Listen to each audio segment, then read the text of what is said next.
함께 누가복음 18장 1절에서 8절까지 말씀을 읽었는데요. 믿음으로 기도하라 라는 제목으로 이 시간 함께 말씀을 나누겠습니다. 지난주에는 예배에 대한 그런 말씀을 나눴다면 오늘은 기도에 대한 말씀을 나눌 텐데요. 여러분 지난주 말씀 기억하세요? 지난주 네, 사랑하고 축복합니다. 지난주 설교를 그대로 해도 여러분 모르실 것 같아요. 네, 지난주는 예배자에 대해서 이제 우리가 이야기를 했었죠. 너무나 중요한 부분이기 때문에 간단하게 정리하고 오늘 말씀 나누도록 할 텐데, 여러분 예배에서 가장 중요한 게 뭐라고 그랬어요? 이 시간 하나님께서 예배자를 찾으신다라고 말씀드렸었잖아요. 이 시간 예배 가운데 여러분의 중심에 있는 무엇을 보신다고 그랬죠? 네, 사랑하고 축복합니다. 십자가. 그 애굽의 그 재앙이 임했을 때, 10가지 재앙이 임했을 때 마지막 재앙이 뭐였어요? 장자의 죽음. 그 재앙을 넘어갈 수 있는 유일한 방법이 있었는데 그게 뭐였죠? 하나님의 명령을 따라 그 집 문설주에 양의 피를 바르는 것. 그 집에 어떤 사람이 있는가 중요하지 않아요. 얼마나 똑똑하고 얼마나 잘난 사람이 있는가, 얼마나 선한 사람이 있는가, 그것을 보시는 게 아니라 그 집 문설주에 양의 피가 발라져 있는가, 그 한 가지를 보았다라고 이야기했죠. 오늘날 이 시간 하나님이 보시는 건 그거 하나예요. 여러분이 얼마나 공부를 잘하는지, 여러분이 얼마나 착한 일을 많이 했는지, 그거를 보시는 것이 아니라 여러분의 마음 중심에 예수님의 십자가 피가 있느냐. 내가 이 시간 있을 수 없는 사람이지만 내가 예수님 때문에 하나님을 예배할 수 있게 되었고, 내가 진노의 자녀에서 하나님의 자녀가 되었다는 그 믿음을 가지고 하나님을 예배하고 있느냐, 그 한 가지를 보신다고 말씀드렸어요. 그렇다면 오늘 드리는 여러분의 예배가 그런 예배가 되기를 원합니다. 내 열심으로 드리는 예배가 아니에요. 내가 하나님을 감동시키기 위해서 드리는 예배가 아니에요. 하나님께서 날 위해서 예수님을 보내주셨다는 것, 그리고 날 위해서 죽으신 예수님을 믿음으로 고백하는 게 예배고, 그 예배 가운데 하나님께서 함께 하시고 그러한 삶 속에 하나님의 놀라운 축복을 허락해 주시는 줄 믿습니다. 아멘. 오늘은 기도에 대한 이야기를 나누도록 할 텐데요. 기도에 대한 이야기를 나누기 전에 제가 한 가지 이야기를 소개해 드리려고 해요. 화면 한번 넘겨주시고요. 여러분 혹시 이 영화 보신 적 있으신가요? 보신 적 있으신 분? 아, 굉장히 올드하신? 네, 굉장히 오래된 영화예요. 아마 1939년도인가? 이때 개봉했던 굉장히 명작인데요. 사실 이 영화의 원작은 소설입니다. 바람과 함께 사라지다라는 이 영화는 마거릿 미첼이라는 작가가 무려 10년 동안 심혈을 기울여서 만든 작품이에요. 굉장히 오랜 시간 동안 무려 1037페이지에 달하는 그러한 대하 소설입니다. 지금은 우리에게 굉장히 잘 알려졌죠. 굉장히 유명한 명작이지만 그 초기에는 사람들에게 알려지지 않았던 작품이에요. 사람들의 관심 밖에 있었던 작품이었어요. 그 어떠한 출판사도 이 작품을 출판할 생각을 가지지 않았어요. 왜냐하면 한 가지 이유 때문에, 마거릿 미첼이라는 사람이 무명 작가였기 때문이라는 겁니다. 무명 작가의 작품은 흥행을 보장할 수 있을까요? 할 수 없을까요? 인기 작가가 아니기 때문에 흥행을 보장할 수가 없는 거예요. 그렇기 때문에 무명 작가의 작품을 출판한다는 것은 출판사로서는 굉장한 위험을 감수하는 일이었어요. 그렇기 때문에 미첼이 가는 곳마다, 원고를 가지고 가는 곳마다 모든 출판사들이 문정박대를 한 겁니다. 무려 얼마의 시간 동안? 7년이라는 시간 동안. 그 오랜 시간 동안 가는 곳마다 문정박대를 당해요. 그럼에도 불구하고 이 미첼이라는 작가는 낙심하지 않아요. 포기하지 않습니다. 끝까지 출판사를 찾아가요. 그러던 어느 날 한 신문을 보다가 한 기사를 보게 됩니다. 어떤 기사였냐면, 맥밀란 출판사의 사장인 레이슨이라는 사람이 애틀란타에서 이제 다시 기차를 타고 돌아간다는 이제 그러한 기사를 본 거죠. 그리고 그 기사를 보자마자 그 기차역으로 달려가요. 무엇을 가지고? 자신의 원고 보따리를 가지고. 그것을 우여곡절 끝에 이 맥밀란 출판사의 사장에게 건네주면서 이렇게 부탁을 합니다. 사장님, 제 작품을 꼭 한번 읽어주십시오. 그리고 관심 있으면 꼭 연락을 주십시오. 그리고 신신당부를 합니다. 그렇게 이제 이 맥밀란 출판사의 사장, 레이슨 사장이 엄격결에 그 작품을 가지고 기차를 타게 돼요. 그런데 사실 이 사장도 그 작품에 관심이 있었을까요? 없었을까요? 크게 관심이 없는 거예요. 무명 작가의 작품이기 때문에 크게 관심을 가지지 않고 기차에 타자마자 그 선반 위에 짐칸이 있잖아요. 그 짐칸에 집어던집니다. 그리고 이제 기차를 타고 가는 길에 한 2시간쯤 지났을까요? 차장이 전보 한 장을 가지고 왔어요. 그 전보의 내용은 이런 내용이었습니다. 사장님, 제가 보내드릴 원고를 읽어보셨습니까? 혹시 아직도 읽어보지 않으셨다면 첫 페이지만이라도 꼭 읽어주십시오. 미첼 롤링. 그냥 웃고 넘어갔어요. 뭐 이거 별거 아니겠지. 뭐 큰 작품이 아닐 거야. 별로 기대하지 않았기 때문에 그냥 웃고 넘어갑니다. 그렇게 또 한 2시간쯤 더 갔을 때 똑같은 정보가 또 온 거예요. 그리고 2시간 이후에 똑같은 정보가 또 온 겁니다. 무려 3장 연극 후 2시간이 지날 때마다 정보가 온 거예요. 그때 이제 맥밀란 이 레이슨 사장이 혀를 내두르면서 그 끈질김에 이제 감탄을 해서 얼마나 대단한 작품인지 한번 보자. 내가 한 첫 페이지만 한번 읽어보자 라는 그 심산으로 선반 위에 처박아뒀던 원고 보따리를 꺼내서 그것을 풀르고 원고를 읽기 시작해요. 그렇게 읽기 시작한 이 원고에 이 레이슨 사장이 푹 빠져들게 됩니다. 어느 정도 빠져들게 되냐면 얼마나 재미가 있었으면 이미 기차역에 도착을 했어요.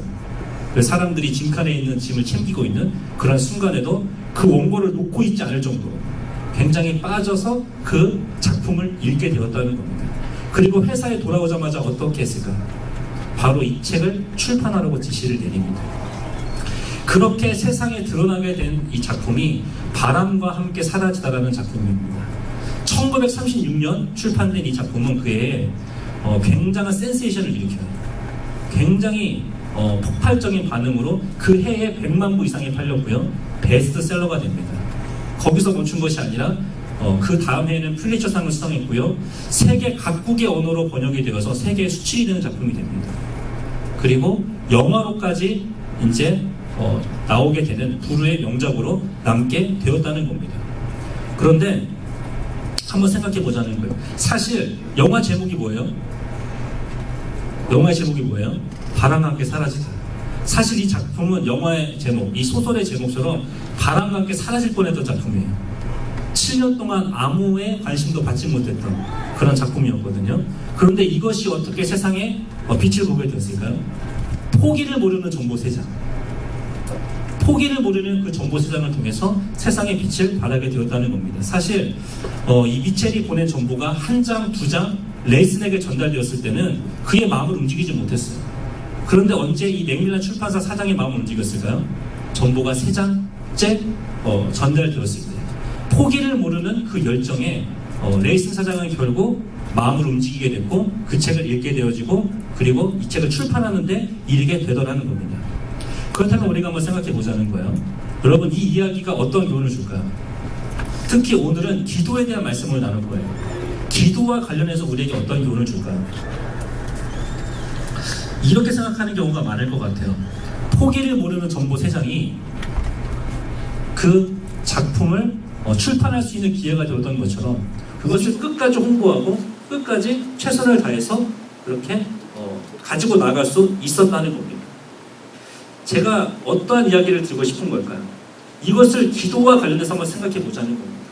여러분, 우리가 기도하지 못하는 이유가 뭐예요? 여러분, 왜 기도하지 않으세요?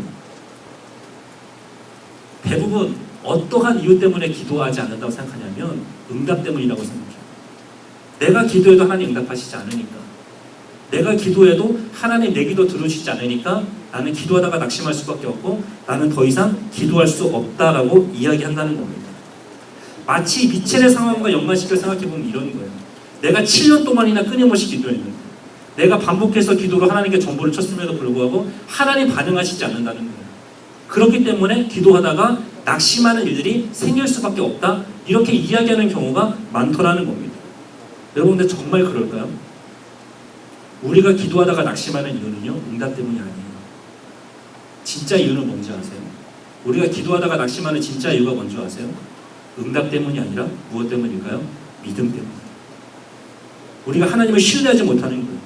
내가 현실은 실망스럽다고 할지라도 하나님은 변함없이 나를 사랑하신다는 그 믿음. 지금 내 눈에 보이는 것은 없지만 사람들의 반응은 시원찮지만 하나님께서는 하나님의 때에 반드시 내게 가장 좋은 것을 주는 분이시라는 분명한 믿음이 없기 때문에 우리가 낙심하고 더 이상 기도하지 못한다는 겁니다. 하나님을 최고의 하나님으로 인정하지 못하기 때문에, 사람들의 반응이 흔들리고 있기 때문에 우리가 기도하다가 낙심할 수밖에 없다라는 이야기예요. 마치 이런 거죠. 미첼이 자신의 그 작품을 최고의 작품으로 믿었기 때문에 그 오랜 무명 생활을 견뎌낼 수 있었던 거죠. 어떠한 사람이 기도할 수 있을까요? 현실은 실망스러워도, 현실은 뭔가 내 뜻대로 되지 않아도 하나님은 최고의 하나님이 되어주신다는, 하나님은 나를 변함없이 사랑하시고 변함없이 내 기도에 귀를 기울이고 계신 분이라는 분명한 믿음이 있을 때 우리가 기도하다가 낙심하지 않고 하나님께 나아갈 수 있다는 거예요. 하나님을 예배할 수 있고 하나님께 기도할 수 있다는 겁니다. 오늘 본문은 바로 그러한 이야기를 하고 있어요. 오늘 본문은 어떠한 이야기일까요? 예수님께서 한 가지 비유를 말씀해 주시는데, 불의한 재판관과 억울함을 당한, 그래서 원한을 호소하는 한 과부의 비유를 우리에게 이야기해 주므로 성도가 어떻게 기도해야 하는가에 대해서 우리에게 보여주고 있다는 겁니다. 비유를 요약해서 말씀드리면요, 아마 이 내용을 아시는 분들은 다 아시겠지만 요약해서 말씀드리면, 한 과부가 억울한 일을 만났어요. 원한을 가지고 있어요.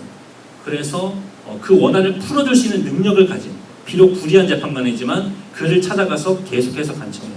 나의 원한을 풀어달라고. 그랬을 때 이 불의한 재판관이 너무나 그 일이 번거롭고 너무나 마음이 괴로워서, 그래서 결국 그 원한을 풀어주었다는 것이 오늘 함께 읽은 그런 비유의 내용입니다. 근데 우리가 여기서 생각해 봐야 될 게 있어요. 여러분, 이 재판관은 어떤 재판관이에요?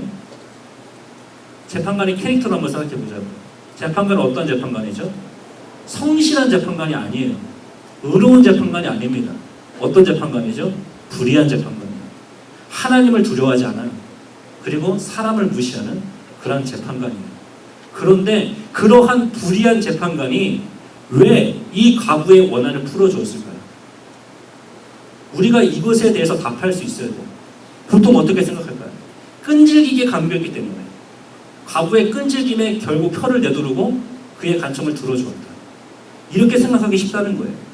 그래서 이렇게 적용을 합니다.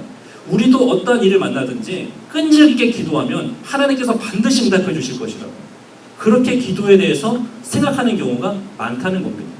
물론 틀린 것은 아니지만 우리가 본문에 담긴 의미를 좀 더 파악하기 위해서는요, 본문을 좀 더 관찰할 필요가 있다는 겁니다. 여러분, 우리가 함께 읽었던 본문에서 가장 많이 등장하는 단어가 뭔지 아세요? 18장 1절부터 8절까지 그 말씀 가운데 가장 많이 등장하는 단어가 하나 있습니다. 4번 등장하는 단어가 있는데요. 무엇일까요? 원한이라는 단어예요. 원한. 우리가 이것을 좀 생각해 보자는 거예요. 여러분, 원한이라는 단어가 오늘 본문의 내용을 잘 파악할 수 있는 키 포인트가 되는데요. 원한이라는 감정은 언제 생겨요? 잘 생각해 보세요. 언제 원한이 생겨요? 억울한 일을 만날 때 생겨요. 여러분, 억울한 감정은 왜 생겨요? 이 감정 이전에는 과부의 간청을 들어줄 수밖에 없었던 이유는요, 그의 끈질김 때문이 아닙니다. 무엇 때문일까요? 아무리 끈질기게 요청해도 잘못된 것을 요구하면 들어줄 수 있을까요? 들어줄 수 없어요. 그것이 잘못된 것인데 왜 들어줘요? 하물며 이 재판관은 불의한 재판관이에요. 그가 요구하는 것이 누가 봐도 지극히 당연한 것이었기 때문에, 너무나 정당한 것이었기 때문에 그의 요구를 들어주지 않으면 자신이 부끄러움을 당하기 때문이에요. 자신의 마음이 괴로움을 당하고 계속해서 자신이 번거롭게 될 수밖에 없기 때문에 결국 그의 간청을 들어주었다는 이야기입니다. 오늘 본문의 핵심은요, 끈질긴 간청이 아니라 우리의 기도가 정당성을 가지고 있어야 한다는 거예요. 옳은 기도, 하나님께서 기뻐하시는 기도, 그럴 때 우리의 기도가 응답될 수 있다는 거, 그것을 우리에게 보여주는 스토리라는 겁니다. 우리가 드리는 그 기도가 정당한 기도라면 하나님은 반드시 들어주신다는 겁니다. 불의한 재판관도 그것이 옳은 일이었을 때 들어줄 수밖에 없었던 것처럼, 자신이 부끄러움을 당하는 것이 싫어서, 자신이 괴로운 것이 싫어서 그 번거로움을 피하기 위해서 그 억울함을 풀어줄 수밖에 없었던 것처럼, 하물며 하나님께서 우리 아버지가 되시는데 우리의 정당한 기도에 응답하시지 않겠느냐. 오늘 이야기는 바로 그러한 이야기를 하고 있다는 겁니다. 우리의 기도가 정당한 가치를 가지고 있어야 된다는 거예요. 여러분, 오늘 본문을 보면요, 예수님께서 어떠한 사람들의 원한을 풀어주신다고 하죠? 택한 자들의 원한, 하나님의 택하신 사람들에 대한 원한을 풀어주신다고 이야기해요. 여러분, 정말 우리가 하나님을 믿는 사람이라면 그리스도인의 정당성은 뭘까요? 그리스도인으로서 가져야 될 정당성은 뭘까요? 나를 위해 사는 게 아니죠. 누구를 위해 사는 거예요? 하나님을 위해 사는 거예요. 하나님의 뜻이 이루어지는 것을 위해 사는 거예요. 하늘에서 땅이 이루어진 것처럼 이 땅 가운데서도 하나님의 뜻이 이루어지며 하나님의 공의가 실현되는 것, 그것을 위해 사는 것이 그리스도인의 정당성이에요. 그렇다면 그리스도인으로서 당하는 억울함은 뭐죠? 하나님의 뜻이 이 땅에 이루어지지 않는 거예요. 이 땅에 여전히 악이 득세하고 여전히 하나님의 이름이 높임받는 것이 아니라 세상의 돈과 명예와 권력, 이런 것들이 높임받고 있는 그런 현실에 대한 그런 억울함이 바로 신자의 억울함이에요. 여러분, 당연히 높임받아야 될 하나님의 이름이 오늘날 현실 속에서 어떻게 인정받고 있어요? 세상에서 조롱받고 있죠. 기독교를 뭐라고 얘기해요? 개독교라고 얘기해요. 그리고 하나님의 이름이 땅에 떨어져 있어요. 여러분, 이런 것들을 볼 때 억울하지 않으세요? 이런 것들을 볼 때 여러분의 마음에 원한이 생기지 않으세요? 왜 하나님의 이름이 이렇게 되어야 되는지, 왜 하나님의 영광이 이 땅 가운데 나타나지 않는지, 왜 하나님의 뜻이 이 땅 가운데 속히 이루어지지 않는지, 그것이 우리의 억울함 아닐까요? 그것이 우리가 요구해야 될 하나님 앞에서의 정당함 아닐까요? 하나님은 바로 그런 기도에 응답하신다는 겁니다. 여러분, 우리가 하나님 믿는 것 때문에 손해보는 일들이 얼마나 많아요. 손해보는 일들이 없다면 여러분 한번 고민해 보셔야 돼요. 여러분, 고3들 특히 이 자리에 앉아있는 것만으로도 손해보는 거 아니에요? 공부해야 되잖아요. 70일 정도밖에 안 남았잖아요. 근데 손해보면서 이 자리에 나온 이유가 뭐예요? 손해보면서까지 우리가 그리스도인의 삶을 포기할 수 없는 이유가 뭐예요? 이유는 하나예요. 이것이 정당한 삶이기 때문에, 이것이 옳은 삶이기 때문에, 이것이 하나님 앞에서 반드시 살아야 될 우리의 정당한 그리스도인의 삶이기 때문에 우리가 이 삶을 포기하지 않는 거예요. 마치 과부가 자신의 정당함을 가지고 계속해서 간청했던 것처럼 우리가 주님 오실 그날까지 우리가 믿음을 포기하지 않고 살아가는 거예요. 그리고 낙심하지 않고 하나님께 기도하며 우리가 살아야 될 그 본분의 삶을 마땅히 살아가는 그것이 바로 하나님께서 기뻐하시는 삶이요, 그것이 우리가 정말 주님 앞에서 기뻐하시는 그런 기도가 될 수 있다라는 이야기입니다. 여러분, 우리가 이 자리에 있는 이유는 뭐예요? 우리가 기도하는 이유는 뭐예요? 여전히 돈이 최고인 것 같고 여전히 세상에 그 것들이 최고인 것 같이 인정받는 세상이지만, 우리가 이 자리를 포기하시는 이유는 우리가 믿는 하나님이 최고의 하나님이 되신다는 것을 믿기 때문 아닌가요? 하나님이 정답이라는 것을 믿기 때문 아니에요? 그것이 옳다는 것을 여러분 확신하기 때문 아닌가요? 세상이 옳은 것이 아니라 하나님이 신실하시며 하나님이 우리 인생의 정답이시고 우리의 모든 것 되신다는 분명한 믿음이 있기 때문 아닙니까? 그것이 그리스도인의 정당함이라는 겁니다. 그렇기 때문에 현실은 실망스러워도 우리가 계속 기도할 수 있는 거예요. 계속 하나님의 뜻이 이루어질 것을 구하면서 이 땅 가운데 내가 알지 못하는 때에 주님 오실 그날에 주님께서 반드시 이 땅의 모든 것들을 심판하시고 반드시 하나님의 공의를 실현하실 것이며 하나님의 뜻이 반드시 이루어지게 될 것이라는 그 믿음, 그 믿음이 있기 때문에 우리가 여전히 하나님을 신뢰하면서 낙심하지 않고 이 세상을 살아갈 수 있는 거예요. 여러분, 하나님의 뜻은 반드시 이루어집니다. 믿으십니까? 우리의 때 이루어지지 않을지라도 주님 다시 오실 그날에 반드시 모든 뜻이 이루어지고 완성될 것을 여러분 믿을 수 있기를 바랍니다. 그런데 우리가 살아가면서 경험하는 문제점이 뭘까요? 우리 신앙의 맹점이 뭘까요? 나의 기도의 정당성에 대해서 생각하지 않아요. 이것이 하나님의 뜻을 위한 기도인지 하나님의 나라와 하나님의 영광을 위한 기도인지 이것을 생각해 보지 않고 내 욕심을 따라 구해요. 나의 영광을 구해요. 그리고 나서 내 기도에 응답하시지 않는 하나님에 대해서 원망해요. 그리고 낙심해요. 그리고 불평해요. 그리고 하나님을 어떻게 생각해요? 하나님을 마치 불의한 재판관처럼 생각해요. 하나님 내 기도에 관심 가지지 않아. 그리고 더 이상 기도하지 않아요. 그것이 하나님을 불의한 재판관으로 만드는 행위라는 사실을 여러분 기억하셔야 돼요. 여러분 생각해 보세요. 하나님은 우리의 아버지가 되세요. 저도 이제 아빠가 돼 보니까 알겠더라고요. 정말 자식한테 좋은 것 주고 싶은 마음. 정말 새벽에 잠을 못 자게 해도 정말 최선을 다해서 안아주고 싶고 정말 해주고 싶은 그런 마음들. 하나님은 마치 우리를 그렇게 사랑해 주시는 아버지가 되시는데, 아버지는 자식에게 가장 좋은 것을 주고 싶은 게 당연한 거예요. 만약에 자식이 아무리 때를 써도 자식에게 해가 되고 자식에게 상처를 줄 수 있는 것이라면 그것을 자식에게 줄까요? 자식에게 주는 아버지가 있을까요? 아마 없을 거예요. 정말 자식을 사랑한다면. 그렇게 주는 아버지는 없다는 거예요. 무슨 이야기를 하고 싶은 걸까요? 하나님께서 우리가 구하는 것을 주시지 않을 때 이유가 있는 거예요. 그것이 우리에게 해가 되기 때문에. 하나님께서 우리의 기도에 응답하시지 않는 것은 하나님이 불의하시기 때문이 아니에요. 그것이 우리에게 해가 되기 때문에, 유익이 되지 않기 때문에, 때로는 그것이 아직 때가 임하지 않았기 때문에 하나님께서 주시지 않을 뿐이지, 하나님은 여전히 우리를 사랑하시는 아버지세요. 여전히 우리에게 가장 좋은 것을 주고 싶으신 하나님이세요.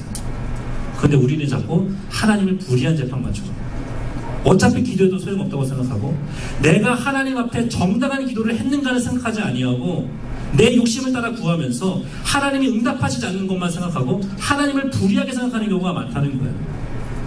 여러분, 마태복음 6장 33절 다들 아시잖아요. 너희는 먼저 그의 나라와 그의 의를 구하라. 그러면 이 모든 것을 너희에게 더하여 주시리라 라고 말씀하세요. 여러분, 이게 성경적인 원리예요. 우리가 하나님의 뜻을 구하면요, 하나님께서 우리에게 필요한 모든 것을 주셔요.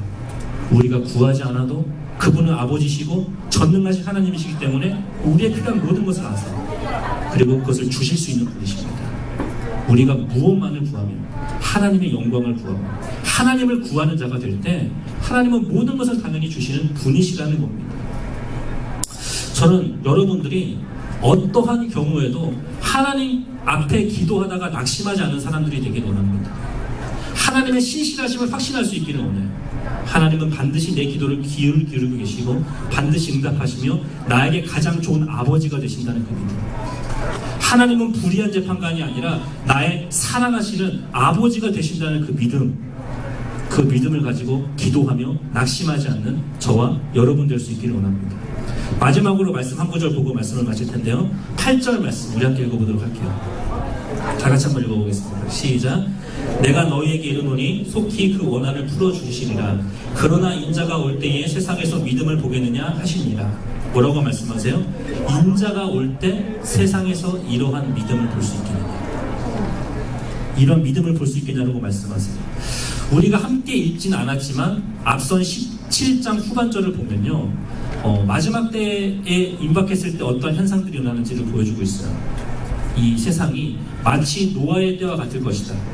마치 소돔과 고모라 때와 같을 것이다. 그러한 때에도 너희가 낙심하지 않고 기도할 수 있겠느냐라는 내용입니다.